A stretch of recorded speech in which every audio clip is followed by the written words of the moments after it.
जिंदगी एक खेल है दोस्तों। और चुनौतियां इस खेल का अटूट हिस्सा हैं। लेकिन कुछ लोग इस खेल को समझ नहीं पाते और वे इन चुनौतियों को अपना दुश्मन मान बैठते हैं, जबकि हर एक चुनौती अपने साथ एक शानदार उपहार लेकर आती है। एक ऐसा उपहार जो आपको हर बार ये विश्वास दिलाता है कि आप कुछ भी कर सकते हैं, आपके लिए नामुमकिन कुछ भी नहीं। यह उपहार आपको विश्वास दिलाता है कि ज़िंदगी इतनी भी कठिन नहीं है जितना आप सोच रहे थे। यह उपहार आपको एक नई राह दिखाता है जिस पर चलने से आप वह सब हासिल कर पाते हैं जो आप कभी सपने में सोचते थे। यह उपहार व्यक्ति तभी प्राप्त कर पाता है जब वह धैर्य और साहस के साथ इन चुनौतियों का सामना कर लेता है। जो व्यक्ति इन चुनौतियों से घबरा जाते हैं वे इससे कभी भी आगे नहीं बढ़ पाते।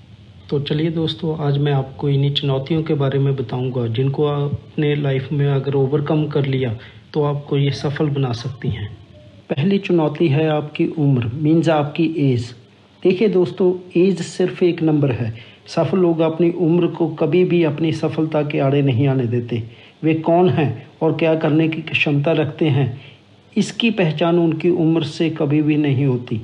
हो सकता है कि लोग आपको आपकी उम्र की वजह से ये बताएं कि आपको क्या करना चाहिए, क्या नहीं करना चाहिए, लेकिन बेहतर यही होगा कि आप उनकी बात ना सुनें। अगर आपको खुद पर भरोसा है तो आपको अपनी उम्र के धोखे में नहीं पड़ना चाहिए। मेरे ख्याल से जो सीखना छोड़ देता है बूढ़ा तो वो है, वो चाहे फिर 20 का हो या 80 का। जो सीखता रहता है वो हमेशा जवान रहता है। ज़िंदगी की सबसे बड़ी जीत है अपने दिमाग को जवान रखना। दूसरी चुनौती है फेलियर्स, मीन्स असफलताएं। देखिए दोस्तों, ज़िंदगी हमेशा उस तरह से नहीं चलती जिस तरह से हम चाहते हैं, बल्कि ज़िंदगी उस तरह से चलती है जिस तरह के हम हैं। इसलिए स्वयं को मजबूत बनाएं। अगर आप कुछ हासिल नहीं कर पा रहे तो इसकी शिकायत करना बंद करें और ये पता लगाएं कि आप असफल क्यों हो रहे हैं। असफल होने के मेरे ख्याल से दो ही कारण हो सकते हैं। या तो आप अभी तक इतने काबिल ही नहीं बन पाए कि आपको वो चीज़ हासिल हो, या फिर आप धैर्य खो चुके हैं और समय से पहले ही सब कुछ पाना चाहते हैं। असफलता को एक चुनौती के रूप में स्वीकार करें और आगे बढ़ें। तीसरी चुनौती है आपका डर। डर महज एक भाव के अलावा कुछ भी नहीं है। आप जितनी अधिक इसकी कल्पना करते हैं उतना ही अधिक ये बढ़ता जाता है। डर आपको नहीं चुनता, आप हमेशा डर को चुनते हैं। इसलिए दोस्तों, डर पर काबू पाना सीखिए। सफल लोग अपने इस डर को कभी खुद पर हावी नहीं होने देते। वह अपने डर को अपनी सफलता की सीढ़ी की तरह इस्तेमाल करते हैं। वे हर उस चीज़ से लड़ते हैं जिससे वह डरते हैं और उस पर जीत हासिल करते हैं। चौथी चुनौती है नकारात्मक लोग, मीन्स नेगेटिव पीपल। जैसे हमारी लाइफ में कुछ पॉजिटिव लोग होते हैं जो हमारी आगे बढ़ने में मदद करते हैं, ऐसे ही कुछ नेगेटिव लोग भी होते हैं जो हमेशा हमें पीछे को खींचने की कोशिश करते हैं और जाने अनजाने में हमारे हौसलों को पस्त करने की कोशिश करते हैं।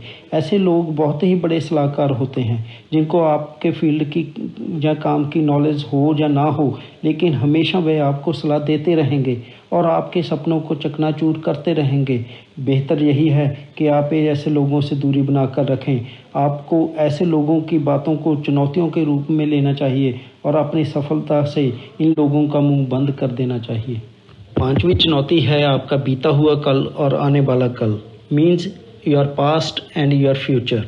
डर की तरह ही आपका बीता हुआ कल और आने वाला कल महज एक दिमाग की ही उपज है। जैसे बीता हुआ कल आपको चुनौती देता है और डराता है कि जैसे आप पास्ट में फेल हुए थे ऐसे ही फ्यूचर में भी असफल होंगे, और आने वाला कल आपको इस बात पे डराता है कि फ्यूचर की अनसर्टनिटीज़ में पता नहीं क्या होगा। लेकिन दोस्तों, आप स्वयं पर विश्वास रखें और अपने वर्तमान पर केंद्रित करें, क्योंकि वर्तमान ही आपका मित्र है जिसकी मदद से आप पास्ट को भी चुनौती दे सकते हैं और फ्यूचर को भी संवार सकते हैं। आखिरी चुनौती है लोग क्या कहेंगे। इस दुनिया में सबसे बड़ा रोग क्या कहेंगे लोग।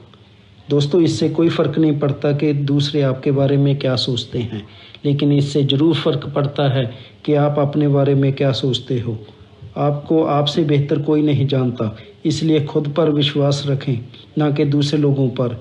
अगर आपका खुश होना या दुखी होना इस बात पर निर्भर करता है कि कोई आपके बारे में क्या सोचता है, तो इसका मतलब ये है कि आपने अपनी ज़िंदगी का कंट्रोल दूसरों के हाथों में दे दिया है। स्वयं को धोखा देना बंद करें और सोचने वालों को सोचने दें। मेहनत करें, आगे बढ़ें और लोगों की सोच को गलत साबित कर दें।